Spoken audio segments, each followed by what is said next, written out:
இன்னைக்கு மாறி மாறி சண்டை பிடிச்சு கொண்டிருக்கிற இந்த ஈரானுக்கும் இஸ்ரேலுக்கும் இடையில சண்டைக்கான காரணம் என்னன்னு கேட்டா நீங்க எல்லாரும் என்ன சொல்லுவீங்க? ஈரான்ல சுப்ளினிட கொல்லப்பட்டார், சோ போர் பெருசா ஸ்டார்ட் ஆயிடுதுன்னு சொல்லுவீங்க.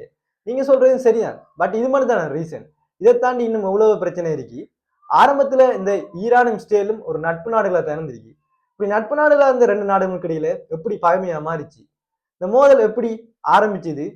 பல வருஷமா இந்த ரெண்டு நாடுகளுக்கு இடையில பகைமை நிலவருக்கு காரணம் என்ன? இதுக்கு பின்னால் உள்ள உண்மையான பின்னணி என்ன? இது பற்றி தான் ஃபுல்லா டீட்டெயிலா தெளிவா பார்க்க போறோம். அதுக்கு முதல் வணக்கம் வியூவர்ஸ், நான் உங்கள் மிஸ்டர் ஹரி. இது சம்பந்தமான informative videos, current updates, analysis பண்ணுங்க மிஸ்டர் ஹரி யூடியூப் சேனலை சப்ஸ்கிரைப் பண்ணிக்கொள்ளுங்க. அதோட பெல் ஐக்கனை கிளிக் பண்ணி ஓல் ஆப்ஷன் வச்சுக்கொள்ளுங்க. அப்ப இந்த வீடியோஸ் உங்களுக்கு தொடர்ச்சியா நோட்டிஃபிகேஷன் வந்து கொண்டிருக்கும். யாரும் பர்சனா ஃபாலோ பண்ணி வச்சா இன்ஸ்டாகிராம், ஃபேஸ்புக், டிக்டாக் பேஜஸ்ல மிஸ்டர் ஹரிஸை ஃபாலோ பண்ணிக்கொள்ளுங்க. வாங்க ஃபுல் வீடியோக்கு போகலாம்.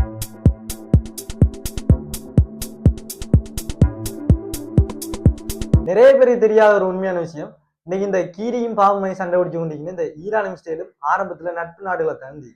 ஆரம்பத்துல யூதர்களுக்கு ஒரு தனி நாடு இல்லை.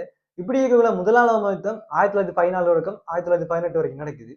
இது நடந்து முடிஞ்ச பிறகு யூதர்களுக்கு ஒரு தனி நாடு வேணும் என்று யூதர்கள் கோரிக்கையை முன்வைக்காங்க. இதற்காக உருவாக்கப்பட்ட இயக்கம் தான் சியோனிசம் என்ற ஒரு இயக்கம். இது நடந்து முடிஞ்ச பிறகு ரெண்டாவது யுத்தம் நடக்குது. 1939 தொடக்கம் 1945 வரைக்கும் நடக்குது. இந்த டைம்ல அடால்ஃப் ஹிட்லரால யூதர்கள் நிறைய பேர் கொல்லப்படுறாங்க. இது வரலாற்றில் நடந்த ஒரு முக்கியமான சம்பவம். ஒரு 6 மில்லியன் யூதர்கள்கிட்ட அடால்ஃப் ஹிட்லரால கொல்லப்பட்டிருக்காங்க. சோ இப்படி நடந்தால உலக நாடுகள் எல்லாம் யூதர்களுக்கு ஆதரவு வழங்குது. அவங்களுக்கு ஒரு தனி நாடு வேணும் என்ற மாதிரி ஆதரவு வழங்குது. இப்படி இருக்கக்குள்ள 1948ஆம் ஆண்டு யூதர்களுக்கு ஒரு தனி நாடு உருவாக்கப்படுது. அதுதான் இஸ்ரேல். அதிகாரபூர்வமா 1948ஆம் ஆண்டு இஸ்ரேல் உருவாக்கப்படுது. இப்படி இஸ்ரேல் உருவான டைம்ல மிடில் ஈஸ்ட்ல இஸ்ரேல சில நாடுகள் மட்டும்தான் அங்கீகரிக்குது. அப்படி அங்கீகரிச்ச ஒரு நாடு தான் இந்த ஈரான்.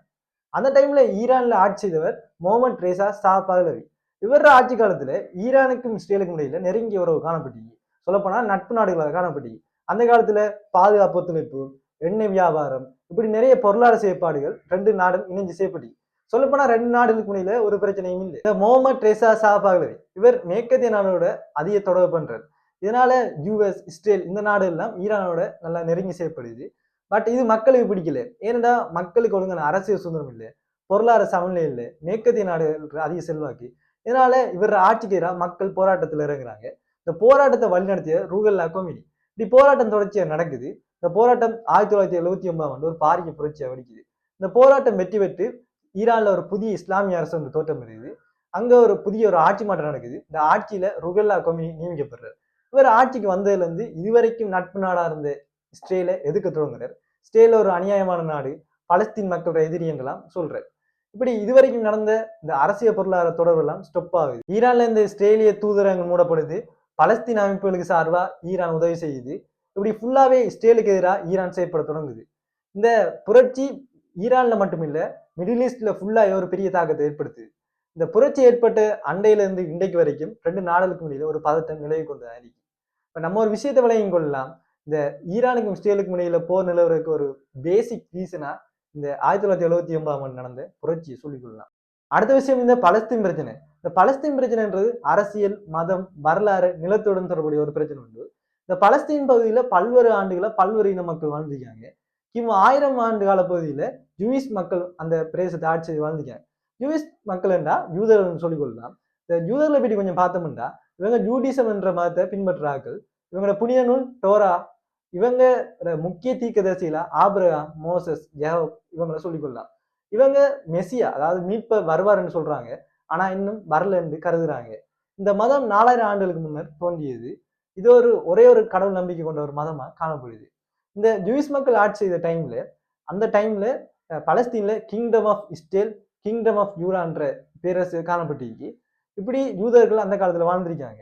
இப்படி இவ்வளவு கிபி 70ஆம் காலப்பகுதியில ரோம பேரரசு அந்த பகுதியை ஆட்சி செய்து ரோம பேரரசு ஆட்சி செய்யக்குள்ள யூதர்கள் சிதறி வாழ்றாங்க.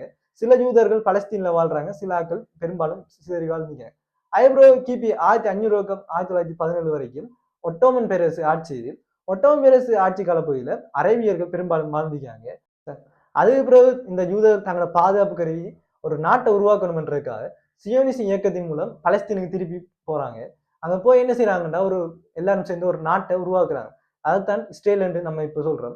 இஸ்ரேல் 1948ஆம் ஆண்டு அதிகாரப்பூர்வமா உருவாக்கப்படுது. இது உருவாக்கப்பட்டதுல இருந்து அங்க முக்கியமான பிரச்சனை எழும்ப தொடங்குது.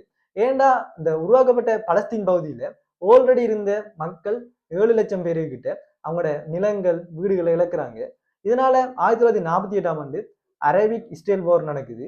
இதுல இஸ்ரேல் வெற்றி பெறுது. அதுக்கப்புறம் 1967ஆம் ஆண்டு 1973ஆம் ஆண்டு இஸ்ரேலுக்கும் பலஸ்தீனுக்கும் இடையில தொடர்ச்சியா போர் நடக்குது. இந்த பிரச்சனை தற்போது வரைக்கும் தொடர்ச்சியா நடைபெற்று கொண்டுதான் இருக்கு. இதுல பலஸ்தீன் மக்கள் சொல்றாங்க இது எங்கட நிலம், இது எங்களுக்கு என்ற ஒரு தனி நாடு வேணும்னு சொல்றாங்க. பட் யூதர் சொல்றாங்க இது எங்கட வரலாற்று தாயகம், இது எங்களுக்கு என்ற ஒரு தனி நாடு வேணும்னு யூதர் சொல்றாங்க. இப்படி தொடர்ச்சியா 2 பேருக்கு இடையில போர் இன்றைக்கு வரைக்கும் தொடர்ச்சியா நடந்து கொண்டுதான் இருக்கு. இந்த பலஸ்தீன் இஸ்ரேல் பிரச்சனைகளில எப்படி ஈரான் வந்து பார்ப்போம். இந்த ஈரான் பலஸ்தீனுக்கு சார்பா செய்யப்படுது.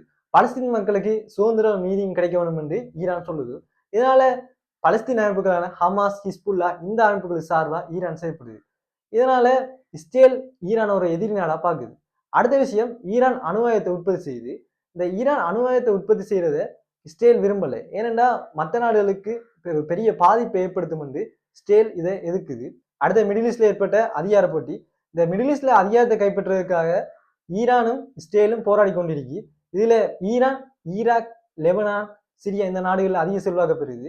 இதை தடுக்கிறதுக்காக இஸ்ரேலும் அமெரிக்கா இணைஞ்சு ஈரானை கட்டுப்படுத்தி கொண்டிருக்கு. அடுத்த விஷயம், மறைமுக போர்கள். ஈரான், சிரியா, லெபனான், காசா இதுகளோட இணைஞ்சு மறைமுகமா இஸ்ரேலுக்கு எதிராக போராடி கொண்டிருக்கு. இப்படி நடந்து கொண்டு இந்த பிரச்சனைகள்லாம் தற்போது பெரிய ஒரு பிரச்சனையா உருவெடுத்து மற்ற நாடுகளையும் பாய்ச்சி கொண்டிருக்கு. ஸோ இந்த வீடியோல இருந்து நிறைய விஷயங்கள் விளங்கி கொண்டிருப்பீங்கன்னு நினைக்கிறேன். இந்த வீடியோ எல்லாருக்கும் யூஸ்ஃபுல்லா இருக்கும்னு நம்புறேன். இந்த வீடியோ பிடிச்சிருந்தா லைக் பண்ணுங்க, ஷேர் பண்ணுங்க, கமெண்ட் பண்ணுங்க. இன்னும் ஒரு வீடியோவில் உங்களை சந்திக்கின்றேன்.